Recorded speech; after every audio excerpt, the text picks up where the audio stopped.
நல்லது பண்றதுக்கு அரசியலுக்கு வாங்கடா, கொள்ளை அடிக்கிறது கொலை பண்றதுக்கு அரசியலுக்கு.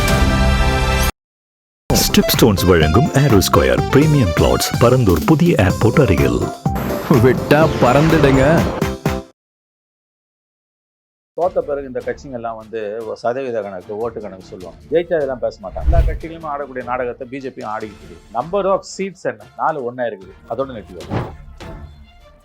கூட்டணியோட சேர்ந்து தான் உங்களுக்கு அவ்வளோ ஓட்டு. நீங்கள் நின்ன 28 தொகுதியில் அதில் அந்த 5 தொகுதி தமாகவும் சேர்த்துக்கணும். அவனும் தாமரை சின்னத்தெல்லாம் ரெண்டும் அவனையும் சேர்த்து தான் எடுத்துக்கணும். நீங்கள் 66 லட்சம் 70 லட்சம்னு வச்சுக்கோங்களேன். 70 லட்சம்ன்றது அதிமுகலாம் சேர்ந்ததால் வந்தது, தனியாக ஒன்றும் கிடையாது.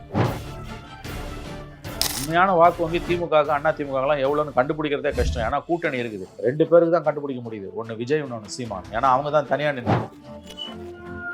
அண்ணாமலையை திரும்ப நாங்கள் கொண்டு வந்தால் தான் கட்சியை நாங்கள் பலப்படுத்த முடியுங்கிறதுல நயினார் மாற்றம் அப்படிங்கிறதா இப்போ ஒரு ஹாட் டாப்பிக்காக அவங்க எடுத்துகிட்டு இருக்காங்க பிஜேபி. நம்மளெல்லாம் வந்தாலும் இதுக்கு முன்னால் இருந்து என்ன பண்ணார்? 3 வருஷம் இருந்து என்ன செஞ்சார்? அவர் கிராண்ட் ஃபெயிலியருங்க. அவர் தமிழ்நாட்டை சைபர் ஆக்கி டெல்லியில் மோடியையும் கொண்டு கீழே இறக்குனதில் அண்ணாமலைக்கு ஒரு பெரிய பங்கு உண்டு. தமிழ்நாடோட 40 சீட்டு தான் அங்கே பிஜேபியை கீழே புஷ் பண்ணுச்சு. அவரால் தமிழ்நாட்டில் பிஜேபியை பற்றி பேசுனாங்க, அதெல்லாம் கரெக்டு பேசுனாங்க. சரி, ஓட்டு எங்கே அந்த மதமாற்ற அரசியல், அசாமில் ஹிமந்த் பிஸ்வாஸ் பண்ணுற அரசியல், அதெல்லாம் இங்கே தமிழ்நாட்டில் நீங்கள் பண்ண முடியாது. பண்ணிங்கன்னா படுதோல்வி அடைவீர்கள். அதனால் அண்ணாமலையை திரும்ப கூட்டின்னு வந்ததுனால இவங்க கட்சி வளர்ந்துடும்னா அதெல்லாம் நப்பாசை. அவங்களுக்கு யாரை போட்டாலும் வளராது. ஏன்னா உங்கள் கொள்கையை மக்கள் இங்கே நிராகரிச்சிருக்காங்க. 4 சீட்டை 1 சீட்டாக ஆக்கின பெருமை எடப்பாடிக்கு தான் சாரும். அதுக்காக எடப்பாடிக்கு நான் வாழ்த்துக்களை தெரிவிக்கலாம். பாமக அடிப்படையில் ஒரு ஜாதி கட்சி தான், மீண்டும் ஒரு முறை நிரூபிக்கப்பட்டிருக்கிறது. ஏன்னா அப்பாவுக்கும் மகனுக்குமான சண்டையில் மகன் வெற்றி பெற்றிருக்கார். கட்சி முழுவதும் ஒரு கட்டுப்பாட்டுக்குள் போய்விட்டது. காங்கிரஸ் வெளியேறிய பொழுது திமுகவுடைய பலம் பெரிய அளவில் குறைந்து விட்டது. அந்த 4% 5%ன்றது நம்பிக்கை அளவில் மைனாரிட்டிஸ் இனிமேல் காங்கிரஸ் இல்லாத திமுக கூட்டணி பக்கம் போக மாட்டார்கள். அதனால் இனிமேல் திமுக அந்த பழைய கூட்டணி கணக்கெல்லாம் வேலைக்கு ஆகாது. கூட்டணி இல்லாமல் நம்ம வளரணும்னு கனிமொழி சொல்கிறதுன்றது அவங்களுக்கு தெரியும் உண்மை எதுன்னு. கனிமொழிக்கு நல்லா தெரியும். இது அவங்க அண்ணனை மேலும் அவர் கோபப்படுத்துகிறார் என்று தான் நான் நினைக்கிறேன். சீண்டி பார்க்கிறார். தோல்வியை ஏற்றுக்கொள்ளக்கூடிய மனப்பக்குவம் இன்னமும் திமுகவுக்கு வரவில்லை. உங்களோட பிரச்சனையே அண்ணா திமுக கிட்ட தோல்வி அடைந்திருந்தால் அதை ஏற்றுக்கொண்டிருப்பார்கள். புதியதாக வந்தவர்களிடம் அடைந்த தோல்வி அவர்களை பாடாய்ப்படுத்துகிறது, ஈகோ அடிக்குது. இனிமே தமிழ்நாடு அரசியல் பழைய மாதிரி இருக்காது. அது ஒரு அடிப்படையில் ஒரு பெரிய மாற்றத்தை இன்று சந்தித்திருக்கிறது. அடுத்த தேர்தல் 6 மாதம், 1 ஆண்டு, 5 ஆண்டுகள் கழித்து எப்போ வந்தாலும் திமுக வெற்றி பெற்று ஆட்சி அமைப்பது என்பதெல்லாம் அவ்வளவு சுலபமானதல்ல. ஓடி விளையாடு, ஓய்ந்திருக்கலாகாது. அதுக்கு தான் சூப்பர் சரவணா ஸ்டோர்ஸ்ல சம்மருக்கு ஆடைகள் வாங்கும் போது அவுட்டோர் கேம்ஸ் ஃப்ரீ. ஓடு ஆடு விளையாடு. சூப்பர் சரவணா ஸ்டோர்ஸ் சம்மர் கோடையை கொண்டாடலாம்.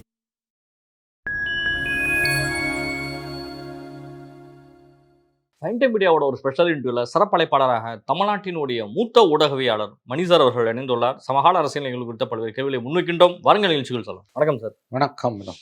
பாஜக ஒரு ஸ்டேட்மெண்ட் நீங்கள் தெளிவாக கொடுத்துருக்காங்க. பாஜக துடை தெரியப்பட்டு விட்டதுன்னு சொல்லி, பாஜக இல்லாத ஒரு ஆட்சி, பாஜக இல்லாத ஒரு மாநிலம், பாஜக முழுமையாக போயிடுச்சுன்னு சொல்கிறீங்க. 2.25 கோடி ஓட்டு நாடாளுமன்றத்தில் பதிவாச்சு. எங்களுக்கு 22 சீட் நின்னோம். அதில் 48 லட்சம் ஓட்டுகள் பிஜேபி கடந்த நாடாளுமன்ற தேர்தலில் பெற்றது 11% வாக்கு. இந்த தேர்தலில் 28 தொகுதி நின்றுருக்கோம். 66 லட்சம் வாக்குகள் மொத்தமாக அந்த 28 அசம்பிளி சீட்டுக்கும். நாங்கள் வாங்கினது 14 லட்சம். கடந்த தேர்தலை விட எங்களுக்கு 2 லட்சம் வாக்குகள் கூட தான் விழுந்திருக்குன்னு சொல்லி ஸ்டேட்மெண்ட் கொடுக்குறேன். இது இந்த தோத்த பிறகு இந்த கட்சிங்கெல்லாம் சதவீத கணக்கு, ஓட்டு கணக்கு சொல்லுவாங்க. ஜெயிச்சா இதெல்லாம் பேச மாட்டாங்க. அதனால் இது சீரியஸாக எடுத்துக்கணும். அந்த காலத்தில் கலைஞர் பேசுவார். தோத்துட்டாருன்னா சதவீத கணக்கு பேசி, புள்ளி விவரெல்லாம் பேசி தன்னைத்தானே திருப்திப்படுத்திக்கிறது. ஜெயிச்சா அதை பேச மாட்டாங்க. சீட்டு கட்சி தான் இல்லையா உனக்கு, அவ்வளோதான். தோற்று போயிட்டேன்னா தோற்று போயிட்டா ஒத்துக்கோ. துடை தெரியப்பட்ட நாம துடைத்தான் அறியப்பட்ட வேற ஒரு சீட்ஸ் உங்களுக்கு எங்கே சீட் உங்களுக்கு. அதனால் இது இந்த எல்லா கட்சிகளுமே ஆடக்கூடிய நாடகத்தை பிஜேபியும் ஆடிக்கிட்டு இருக்குது. நம்பர் ஆஃப் சீட்ஸ் என்ன? எம்எல்ஏ சீட்டு சைப்பு 1, 4 ஒன்றா இருக்குது, அதோட நிறுத்திக்கோங்க. அது கூடி இருக்குது, இது குறைஞ்சிருக்குன்ற கதெல்லாம் வேணாம். கூட்டணியோட சேர்ந்து தான் உங்களுக்கு அவ்வளோ ஓட்டு. நீங்கள் நின்ன 28 தொகுதியில் அதில் அந்த 5 தொகுதி தமாகவும் சேர்த்துக்கணும். அவனும் தாமரை சின்னத்தெல்லாம் ரெண்டும் அவனையும் சேர்த்து தான் எடுத்துக்கணும். நீங்கள் 66 லட்சம் 70 லட்சம்னு வச்சுக்கோங்களேன். 70 லட்சம்ன்றது அதிமுகலாம் சேர்ந்ததால் வந்தது, தனியாக ஒன்றும் கிடையாது. உண்மையான வாக்கு வங்கி திமுக அதிமுகலாம் எவ்வளோன்னு கண்டுபிடிக்கிறதே கஷ்டம். ஏன்னா கூட்டணி இருக்குது. 2 பேருக்கு தான் கண்டுபிடிக்க முடியுது. ஒன்று விஜய், இன்னொன்று சீமான். ஏன்னா அவங்க தான் தனியாக நின்னாங்க. மற்றவங்க யாருக்குமே அந்த வாய்ப்பே கிடையாது. எல்லாம் சேர்ந்ததால் வந்தது. இது 70 லட்சம் பேர் உங்களுக்கு இருக்காங்க பிஜேபிக்குன்னா உங்கள் ஓட்டு கிடையாது சார். அது அதிமுக எல்லாம் சேர்ந்த ஓட்டு. தனியாக பார்த்தா உங்களுக்கு எவ்வளோ இருக்கு போகுது? சசிகலாவோட தனியாக 2-3 லட்சம் ஓட்டு தனியாக கூட வாங்கி சசிகலாவோட 3 லட்சம் ஓட்டு வாங்கிட்டாங்க. நீங்கள் உங்களுக்கு அது கூட கிடையாது. அதனால் இந்த சதவீத கணக்குன்றது தோத்த பிறகு பாடுற பல்லவி இது. அது பாடிட்டு போட்டோம், அவ்வளோதான். பிஜேபி விஎஸ் டிவிகே அப்படிங்கிற ஒரு சூழ்நிலை நோக்கி தான் தமிழ்நாடு அரசியலுக்கு நம்ம நகலும். அதுக்கேற்ற மாதிரி தான் அண்ணாமலையை திரும்ப நாங்கள் வந்து கொண்டு வந்தால் தான் கட்சியை நாங்கள் பலப்படுத்த முடியுங்கிறதுல நயினார் மாற்றம் அப்படிங்கிறதா இப்போ ஒரு ஹாட் டாப்பிக்காக அவங்க எடுத்துட்டு இருக்காங்க பிஜேபியில். எனக்கு தெரியலங்க அதெல்லாம். அண்ணாமலைலாம் வந்தாலும் இதுக்கு முன்னால் இருந்து என்ன பண்ணார் அவர்? 3 வருஷம் இருந்து என்ன செஞ்சார்? அவர் கிராண்ட் ஃபெயிலியருங்க. அவர் மட்டும் 23ல் அதிமுகவை சீண்டி பார்க்காம அந்த எண்மண் எண் மக்கள் யாத்திரையில் இருந்திருந்தாருன்னா, அதிமுக பாஜக கூட்டணி தொடர்ந்து இருந்ததுன்னா ஒரு 10 சீட்டாக ஜெயிச்சிருப்பாங்க. அதை டெல்லியில் மோடிக்கும் வந்து மெஜாரிட்டி கிடச்சிருக்கும், அல்லது கிடைக்கிற சூழல் உருவாயிருக்கும். அதை கெடுத்து தமிழ்நாட்டையும் சைபர் ஆக்கி டெல்லியில் மோடியையும் கொண்டு வந்து கீழே இறக்குனதில் அண்ணாமலைக்கு ஒரு பெரிய பங்கு உண்டு. தமிழ்நாடோட 40 சீட்டு தான் அங்கே பிஜேபியை கீழே புஷ் பண்ணுச்சு. அதுக்கு முழு காரணம் அண்ணாமலை. அண்ணாமலை என்பது ஒரு பிம்பம். அவரால் வந்து தமிழ்நாட்டில் பிஜேபியை பற்றி பேசுனாங்க, அதெல்லாம் கரெக்டு பேசுனாங்க. சரி, ஓட்டு எங்கே வந்தது? மைக்கேல்பட்டி இஷ்யூவில் வந்து மத மாற்றத்தை வந்தோடனே கையில் எடுத்தார். என்னாச்சு அதுக்கு அப்புறம்? அது சிபிஐயே சொல்லிட்டான் அங்கே மத மாற்றம் நடக்கலைன்னு. வெளிப்படையாக பகிரங்க மன்னிப்பு கேட்பார் அண்ணாமலை. அந்த மத மாற்ற அரசியல், அசாமில் ஹிமந்த் பிஸ்வாஸ் பண்ணுற அரசியல், அதெல்லாம் இங்கே தமிழ்நாட்டில் நீங்கள் பண்ண முடியாது. பண்ணிங்கன்னா படுதோல்வி அடைவீர்கள். அதனால் அண்ணாமலையை திரும்ப கூட்டின்னு வந்ததுனால இவங்க கட்சி வளர்ந்துடும்னா அதெல்லாம் வந்து நப்பாசை. அவங்களுக்கு யாரை போட்டாலும் அது வளராது. ஏன்னா உங்கள் கொள்கையை மக்கள் இங்கே நிராகரிச்சிருக்காங்க. அதனால் அண்ணாமலையை திரும்ப வருவாருன்றதுலாம் வந்து அதுதான் அவங்களுக்கு எந்த டைரக்ஷனும் புரியல. தமிழ்நாட்டில் எப்படி போனதுன்னே தெரியல. 4 சீட்டை 1 சீட்டாக ஆக்கின பெருமை எடப்பாடிக்கு தான் சாரும். அதுக்காக எடப்பாடிக்கு நான் வாழ்த்துக்களை தெரிவிக்கலாம். தாவேக்காவும் பாமகவும் ஒன்று தான். அதாவது தாவேக்காவுக்கு எப்படி இளைஞர்கள் இனிமேல் நீங்கள் தற்கூரின்னு சொல்லக்கூடாது. பாமகவும் அப்போ தாவேக்காவுக்கு எப்படி ஓட்டு விழுந்துச்சோ அதே மாதிரி தான் பாமகவுக்கும் வாக்கு வங்கி. விஜய் ஒரு பெரிய சுனாமி, விஜய் ஒரு பெரிய அலை அப்படிங்கலாம் கிடையாது. ஒரு 8 டிஸ்ட்ரிக்டில் வந்து அவங்களுக்கான ஓட்டே இங்கே இல்லவே இல்லை அப்படிங்கிறதும் நிரூபணமான ஒரு விஷயந்தான்.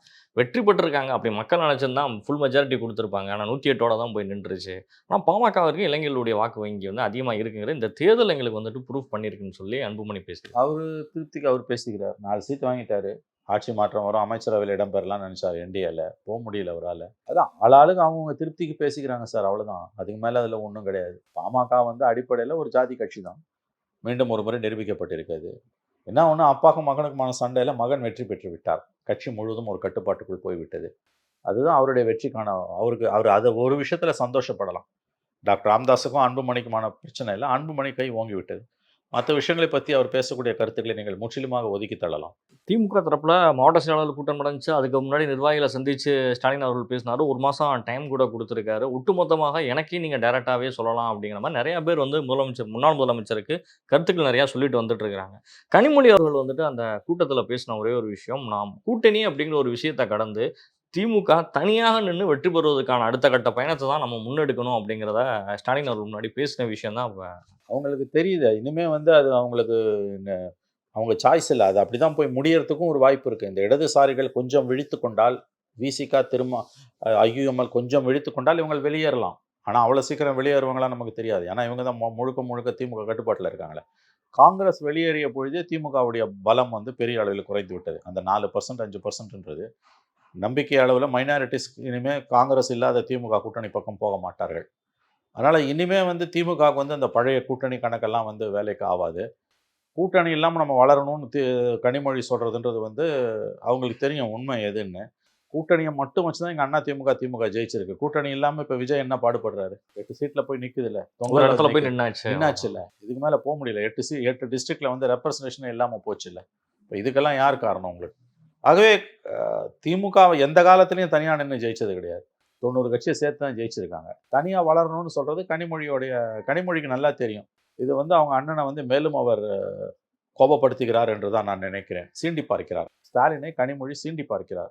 அண்ணன் நம்ம தனியாக நிற்கணுன்றது. ஏற்கனவே கொண்டு வந்து முட்டு சந்தையில் நிறுத்தியாச்சு. அவரே தோற்று போயிட்டார். அவர் தோல்விக்கு யார் காரணம்? அன்றைக்கு அவருடன் இருந்த அதிகாரிகளோ அல்லது வந்து தனிப்பட்ட அவருடைய உதவியாளர்களோ கட்சிக்காரர்களோ யார் காரணம்? முதலமைச்சரே தோற்று போகிறாரு. எவ்வளோ பெரிய விஷயம் அது. அதை பேசாமல் இன்றைக்கி வந்து எதையோ பேசி நடக்கிறாங்க. இத்தனைக்கும் அந்த தொகுதியில் போனீங்கன்னா விசிபிளாக அவருடைய சாதனைகள் தெரியுது, நிறையா செஞ்சுருக்காங்கன்னு தெரியுது, அப்படின்னு தோக்குறாங்க. ஆகவே பெரிய அளவில் கீழே மாற்றம் நிகழ்ந்திருக்கிறது. அதை புரிஞ்சுக்காமல் வந்து அவங்க பேசுகிறாங்கன்னா தோல்வியை ஏற்றுக்கொள்ளக்கூடிய மனப்பக்குவம் இன்னமும் திமுகவுக்கு வரவில்லை. அவங்களோட பிரச்சனையே திமுக கிட்ட தோல்வி அடைந்திருந்தால் அதை ஏற்றுக்கொண்டிருப்பார்கள். புதியதாக வந்தவரிடம் அடைந்த தோல்வி அவர்களை பாடாய்ப்படுத்துகிறது. ஈகோ அடிக்குது. அதனால தான் நாள் ஒரு மேனி பொழுது ஒரு பேச்சு, 10 நாள் கூட ஆகலை, அதுக்குள்ளே கவர்மெண்ட்டு எப்போ கவருன்ற லெவலில் அவங்க பேசுகிறாங்க. இவையெல்லாம் மிக மிக தவறான அணுகுமுறை. இனிமே தமிழ்நாடு அரசியல் பழைய மாதிரி இருக்காது. அது ஒரு அடிப்படையில் ஒரு பெரிய மாற்றத்தை இன்று சந்தித்திருக்கிறது. அடுத்த தேர்தல் 6 மாதம், 1 ஆண்டு, 5 ஆண்டுகள் கழித்து எப்போ வந்தாலும் திமுக வெற்றி பெற்று ஆட்சி அமைப்பது என்பதெல்லாம் வந்து அவ்வளவு சுலபமானதல்ல. இந்த மும்முனை போட்டி என்பது வந்து அடுத்த 2 தேர்தல்களுக்காக தமிழ்நாட்டில் நிலவும் என்பதுதான் பரவலான கருத்து. அப்படின்னா தனியாக திமுக 118 வாங்கி எப்படி ஜெயிக்கும்? கூட்டணி கட்சியெல்லாம் இன்னைக்கு பெரிய அளவில் பின்னால் எதிர்த்து போக ஆரம்பிச்சிட்டாங்க. ஆகவே கனிமொழி சொல்கிறது அவங்களுக்கு உண்மை தெரியும், தெரிந்தே தன் அண்ணனை அவர் சீண்டுகிறார். சபரீசன் வெளிப்படையாக வந்து பேசுகிறாரு, பெண் நிறுவனத்தோட செயல்பாடுகள் எந்த மாதிரி இருந்துச்சு, ஏன் இந்த தோல்விங்கிறத வந்து சபரீசன் இத்தனை நாள் பேசாதது வெளியில் வந்து பேசாத அவரும் பேசுகிறாரு. எல்லோருமே இன்னைக்கு திமுக வெளியில் வந்து பேச தொடங்கி விட்டார்கள் முழுமையாக. அது இப்போ கொஞ்ச நாள் பேசுவாங்க, அப்புறம் ஆஃப் ஆகிடுவாங்க, அவ்வளோதான். கட்சியில் இல்லாதவர்கள் எதற்காக பேச வேண்டும்? கனிமொழி பேசலாம், சபரீசன் எதற்காக பேச வேண்டும்? ஒரு கட்சியிலே இல்லை, அவர் பேச வேண்டிய அவசியம் கிடையாது.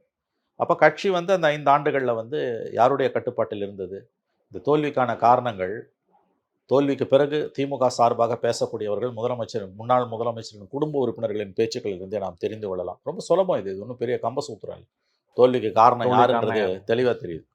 திருச்சி கிழக்கில் வந்து போட்டியிடணும் ஸ்டாலின் அவர்களுங்கிறத அங்கேயும் தீர்மானம் நிறைவேற்றுறாங்க. அனிதா ராதாகிருஷ்ணன் திருச்செந்தூர்லேருந்து பேசுகிறாரு. நேரடியாகவே இங்கே வந்து உன்னால் நிற்க முடியுமான்னு அமைச்சர் ஆதவர்ஜுனாவுக்கு சவால் வர்றாரு. அவர் அங்கேருந்து நீ வந்து இங்கே வந்து நின்று பாரு, முடிஞ்சால் வந்துட்டு போ அப்படிங்கிறாரு. திருச்சி கிழக்கில் ஸ்டாலின் தான் போட்டியிட்டு ஜெயிக்கணும் அப்படிங்கிறத அங்கேயும் வலியுறுத்துறாங்க, இங்கேயும் வலியுறுத்துறாங்க.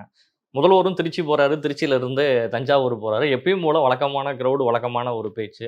ஆனால் தான் வந்திருக்குது ஒரு புது அரசு, அதுக்குள்ளே இவ்வளவு பேச்சுக்கள்லாம் எதற்குன்னு தெரியல. இவர்கள் இப்போ ஸ்டாலின் எங்கே நிற்கணுன்றதை கட்சி முடிவு பண்ணும். ஆனால் இப்போ இருக்க அரசியல் சூழலில் தமிழ்நாட்டில் எந்த தொகுதியும் திமுகவுக்கு பாதுகாப்பான தொகுதி கிடையாது. இடைத்தேர்தல்கள் கடந்த 25 ஆண்டுகளாக தமிழ்நாட்டில் எப்படி நடந்து கொண்டிருக்கிறது என்பதை பார்த்தவர்களுக்கு தெரியும். அவ்வளோ சீக்கிரமாக திமுகவை ஆளும் கட்சி தாவேகா வெற்றி பெற விடாது.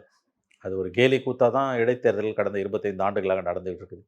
2வது, மக்கள் ஆதரவு ஆட்சிக்கு வந்து 10 நாள் தான் ஆகுது. இப்போ போய் வந்து மறுபடியும் ஸ்டாலினை கொண்டு போய் திருச்சி கிழக்குலையோ திருச்செந்தூர்லையோ எங்கேயாவது நிறுத்துனாங்கன்னா எனக்கு தெரிஞ்சு அது ரொம்ப ஆபத்தான விளையாட்டு. அவங்க தான் முடிவு பண்ணணும். அது நிச்சயமாக சார், உங்களுடைய நேரங்களை ஒதுக்கி பயன்படுத்த பல்வேறு கேள்விகள் பதில் தந்தாங்க. நன்றி சார். நன்றி.